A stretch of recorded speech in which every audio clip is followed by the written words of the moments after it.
I'm Matt. I'm Sean.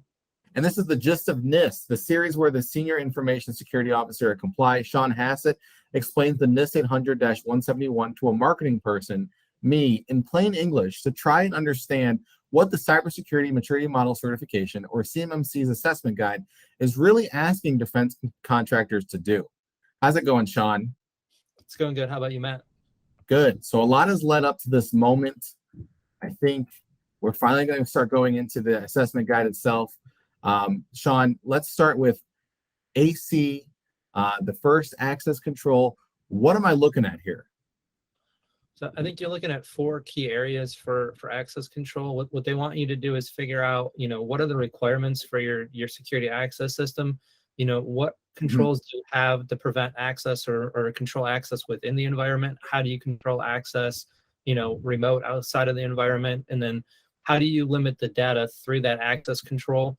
Those are the primary 4 categories of what that domain focuses on, kind of in layman's terms.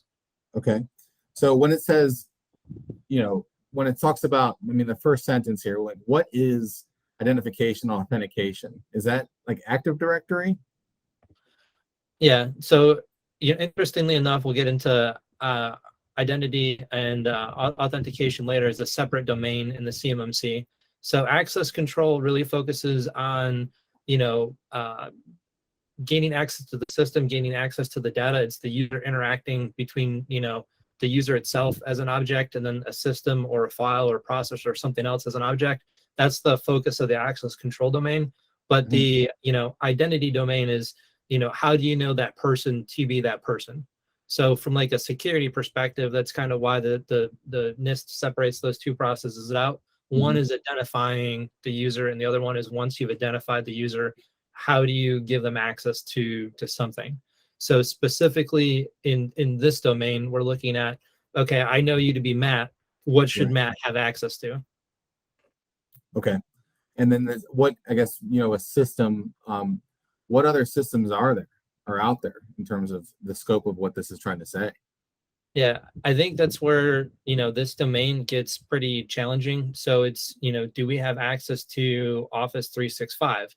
Do you consider the remote access to Office 365 because you're using a web browser and TLS and, you connect to it via the internet?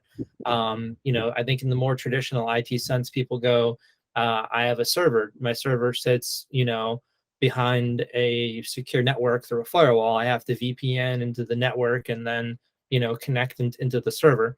So when you're looking at these domains, you really have to understand how your systems are designed, what interactions take place between those objects that I mentioned earlier, and objects being a person or objects being a piece of technology or piece of file. And then from there, that determines the scope of these requirements.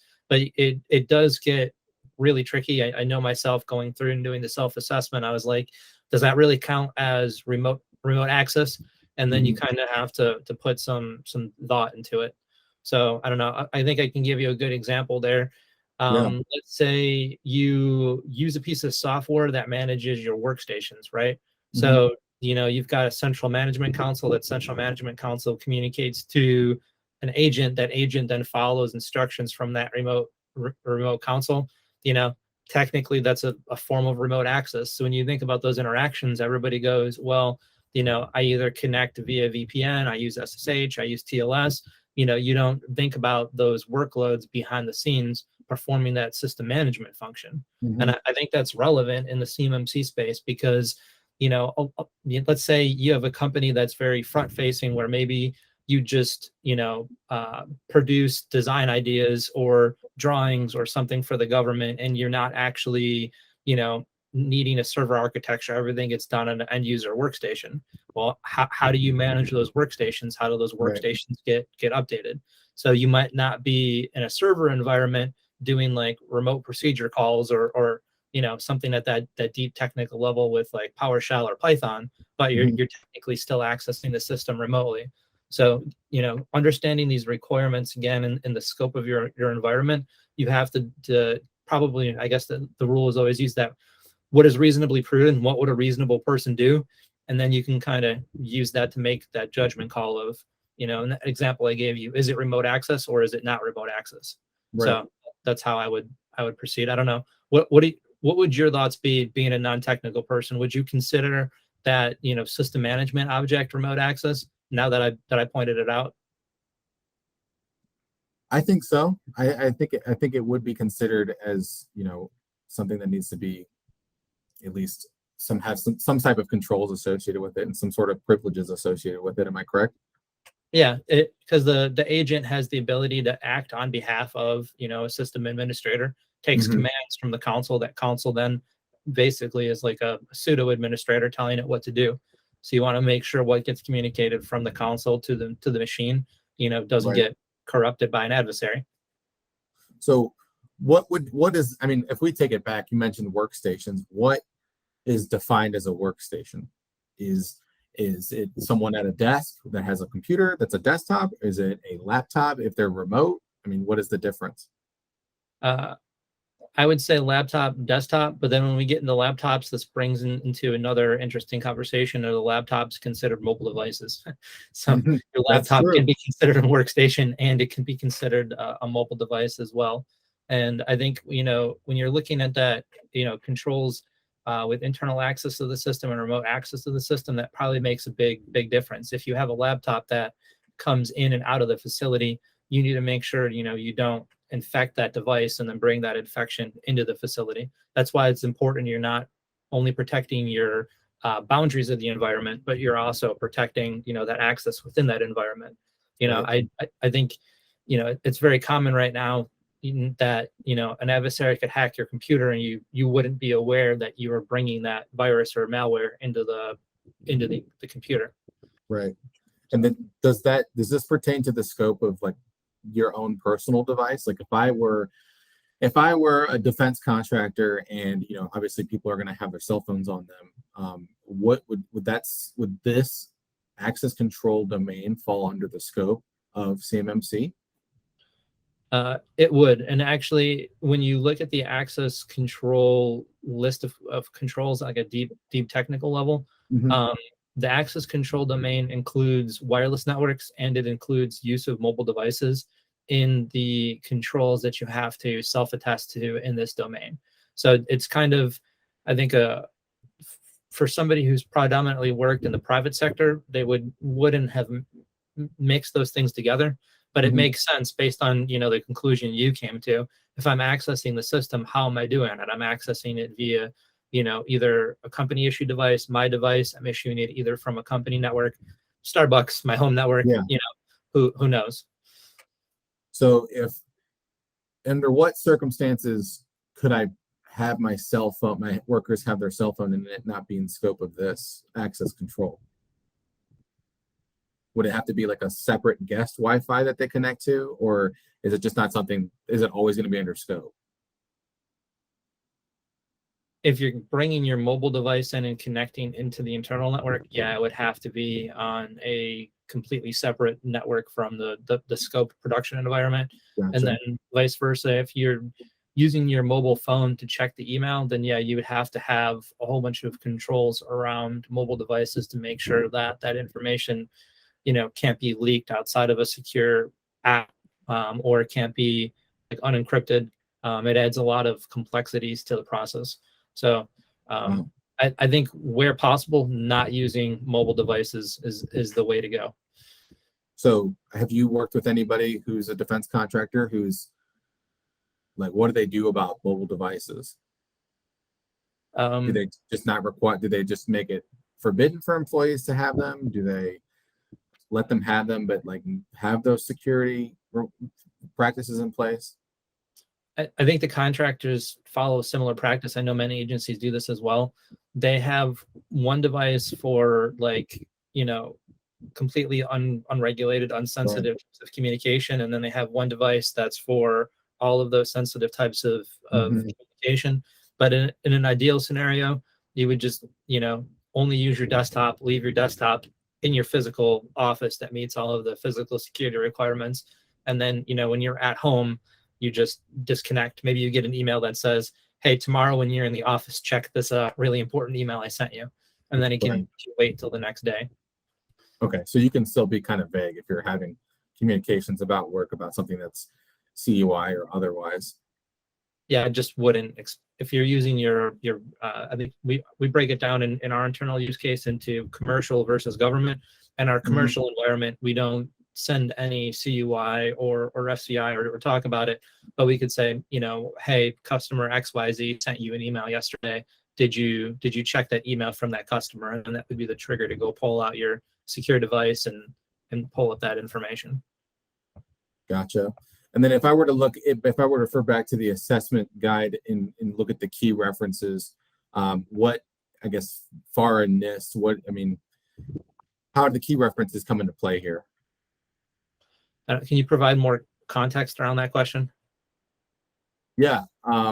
So in AC 3.1.1 at the bottom of the page that refers to what the control is, all the examples and things like that, has mentioned some key references. FAR clause 52.204-21B.1.I and NIST SP 800-171 Rev 2 3.1.1. What is that? I guess, how are those key references? Yeah, so those are mapping to the standard and then to the FAR, which is the Federal Acquisition Regulation, I believe is what that acronym stands to. So you've got a federal regulation and then you've got a standard. And what that CMMC mapping is doing is saying, if you do this, then you're in compliance with both that standard and that regulation, and then ultimately, CMMC compliance. It's just a mapping of the controls. But I think the key thing there, since you mentioned going through that assessment guide, the assessment guide incorporates the determine if statements from NIST 800-171A. So 800-171 is the standard. 800-171A is the standard that tells you how to do the assessment of the standard. So a lot of individuals going into this CMMC space may pull up the 800-171 and not understand what the control is asking them to do. So in that case, they would need to use the 800-171A, look at those determine if statements and say, oh, this makes sense. Determine if this is the case, and then provide an answer. So it's a little bit more clear walking through this, this first domain with that determine if in play. Right. The mobile devices or like laptops versus desktops. I think where this application or where this access control domain has issues is in applications. So you have things called privileged utility programs. A lot of times you've got applications that you use to control your IT environment, and that kind of fits within that, internal control system access part of the environment. A lot of people spend the time putting the access, control requirements and the password and the session timeout around, the servers, firewalls, routers, switches, but they completely forget that, they bought an off-the-shelf system, and that off-the-shelf system, needs those same password parameters. And if it's not integrated with Active Directory and SSO, how do you, enforce that access consistently through all those privileged utility programs? Yeah. And it's not unique to NIST. I think that really stems from the ISO ISMS process, but it's a practice that a smaller company would potentially overlook. As far as you said, COTS, right? That stands for commercial off the shelf. Yeah, and I believe in general, COTS systems are limited in scope for the CMMC because you don't do any of the development through them. So it's focusing more around vendor management. But I think when you look at like access control, for instance, you're still setting up permissions around that account. That account then, is going into your system and interacting with your system. So you can't say, commercial off-the-shelf products are out of scope. You have to figure out in the context of how do they interact with the environment, and based on their interaction with the environment, this is the scope.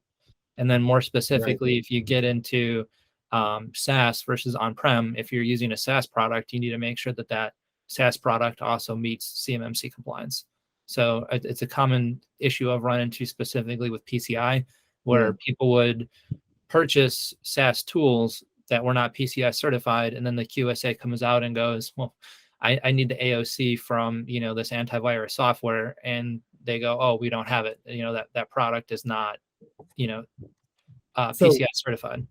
So commercial off-the-shelf products also includes SaaS.